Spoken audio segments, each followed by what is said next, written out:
Per l'8º anno consecutivo Ascotrade, con un accordo con CGIL, CISL e UIL, rinnova la campagna di tariffe agevolate sulla bolletta del gas per le famiglie più indigenti. Per l'8º anno rinnoviamo l'accordo con i sindacati e con il CAF del Veneto. Quest'anno abbiamo differenziato tra le famiglie più in difficoltà, quindi chi ha un reddito ISEE inferiore ai 15.000 euro avrà uno sconto di 15 centesimi.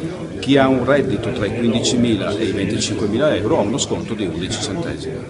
Il senso di questa iniziativa è andare incontro proprio alle famiglie, avete avuto tantissime richieste l'anno scorso anche per la rateizzazione, che aspettative avete? Ma noi abbiamo le stesse aspettative degli anni scorsi. L'altro anno abbiamo aiutato più di 10.000 famiglie del Veneto, è un dato da una parte buono per noi, nel senso che diamo una mano a tante famiglie, ma preoccupante dal punto di vista sociale. Siamo passati da 1.800 famiglie nel 2010 a più di 10.000 nel 2016. È chiaro che la crisi non è finita, noi siamo orgogliosi di quello che stiamo facendo nel nostro territorio e direi che questa è la caratteristica delle società di vendita del gruppo Ascopiave. 9.483 gli utenti di Ascotrade che hanno beneficiato delle riduzioni nel 2016. Oltre 10.000 considerando anche le altre società di vendita del gruppo Ascopiave. Certamente per noi è un impegno che abbiamo assunto già da 8 anni, che vogliamo portare avanti, e sono 1.200.000 euro che vengono destinati alle famiglie bisognose. Per noi è un impegno che rimane costante per il territorio, per le famiglie che purtroppo continuano ad avere grossi problemi, lo riscontriamo anche dagli insoluti e da quant'altro, e quindi pensiamo che con questa operazione, che ripeto e ribadisco è l'unica società in Italia che fa questo, perché società molto più grosse di noi arrivano a poche decine di migliaia di euro. Noi stanziamo 1.200.000, non mi sembra poco.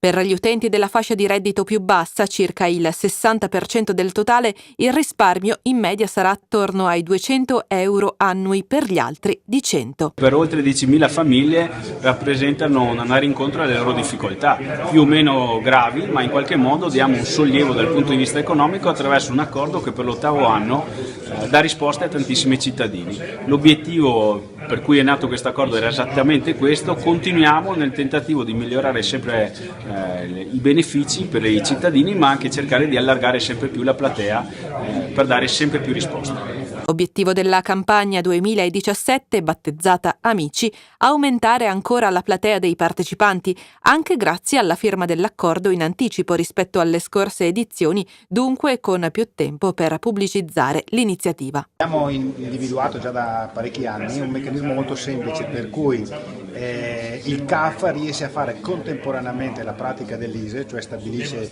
se tu ne hai diritto, e poi manda online direttamente la domanda e la richiesta ad Ascotrade, e questo semplifica molto e riduce i costi dell'esercizio di questa pratica.